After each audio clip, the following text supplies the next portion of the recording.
What's up, YouTube? Friends, it's a word that's too close to fiends.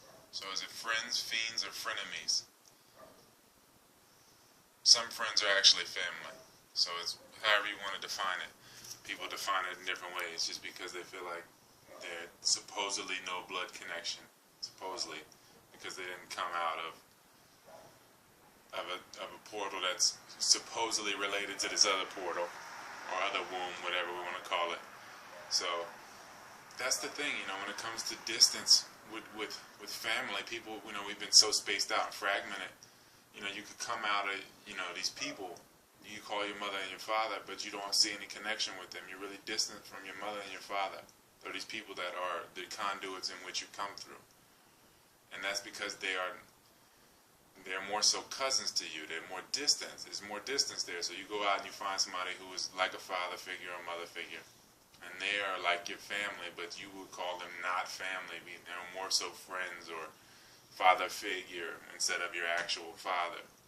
You feel it. You know when someone is your son or your son of your son or, your father, your mother, a brother, somebody close like that. Even first cousins, you could tell, like, who's your cousin. And people, growing up, people lie all the time, like, yeah, this is my cousin or whatever and all that. It might be, though. You never really know. It really might literally be your cousin. I mean, we're all related. It's just about the distance. Like when you go to Hawaii, they all call each other brothers and sisters and aunts and uncles. But if you come from off the island, they call you cousin. Because they know that we all have some form of relation. We are connected in some way, whether it's very distant or not that distant. So, friends, fiends, frenemies, like they say, though, like those closest to you, those are the ones that can hurt you the most. That's always the case, though. The ones that can make you happiest can hurt you the most.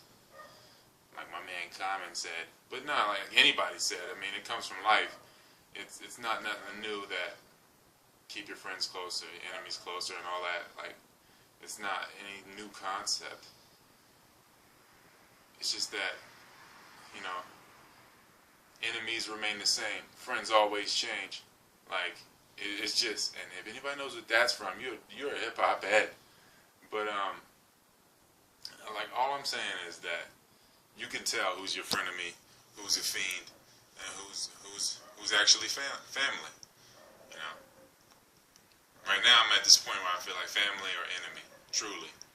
Like if we not consider family, if you really don't see a connection there, if you really see separation, then it's total, we enemies. You're your enemy. So I'm just not going to be complimentary to you. I'm not going to bring strife your way, but for me to help you would be, I'm not going to let you die. But at another level, at another rate, it's kind of like, I'm not about to extend my hand unless you extend your hand and everybody knows, they've been there.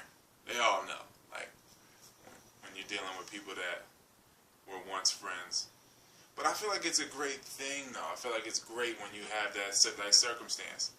Like the people that were supposedly my friends, I always kind of knew they were never my friends when I was younger. A lot of them, like I always knew it. Like you know it deep down. It's come more so like we are in close proximity to each other, so we call each other friends because we go to school together or we ride the same bus. We got the same bus stop, but we're not necessarily friends. We're kind of just put in the same boat, so we're making this thing work.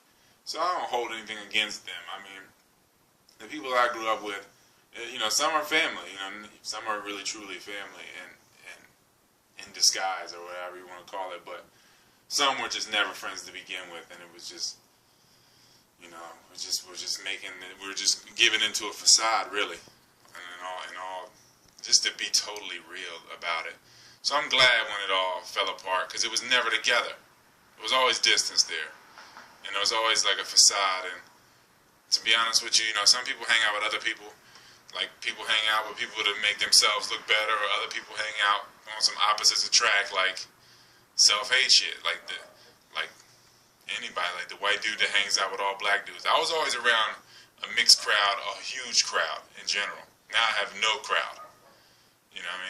I literally am 3,000 miles from any family, and I just don't connect with Californians like I do with other, people from the East Coast. They say some of them I do, but just not like how I have with people on the East Coast, and even in the South. Even in the South, I connect with them a little better. But some Californians, though, since so many of them ain't even from here, we get along. But it is what it is. Like I had like my man B Scott from SoCal. That's my man right there. We cool. We got a couple friends. If I really went down the line, I got a couple friends. That's from our family, I should say. Should say that, right? But like, they do you wrong or whatever, you learn from it, and at the end of the day, it's better that it all happened because you learn from it.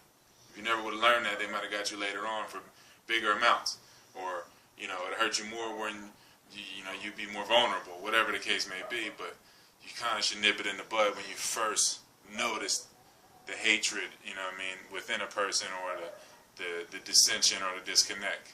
Because, they don't truly care about you. And your mom tries to tell you this when you're young. Like, you got friends trying to get you to fight over chicks, or just get you to fight or do anything to try to validate yourself to them, when it's just a whole joke anyway. We're not really friends anyway. We really don't, it's a facade anyway. If they really truly cared about you, they wouldn't make you do any, real proof. Like, to prove myself to you. Like, respect is earned and all that. But I'm not about to jump through hoops for some frenemies. Like, get out of here. So, at the end of the day, I'm glad it all happened. I'm glad it all happened. It was great. It was a great lesson learned. Never make the same mistake twice at this point. That's it about it. I'm glad it happened when it did.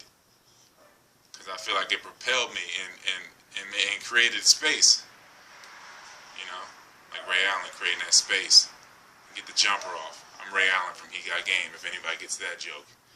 Anyway, it created that distance. It just gave me my space, especially as in this cancer body with the cancer tendencies. I needed a little space, a little time to myself. Because, as a water sign, sometimes you lose yourself. Sometimes, if you're in a crowd of people, yourself gets lost because you don't know the beginning or end as a water sign. So I'm not going to take up too much of your time. I know y'all have experienced certain things like how I just explained. Frenemies, fiends, bloodsuckers, and actual family disguised as friends.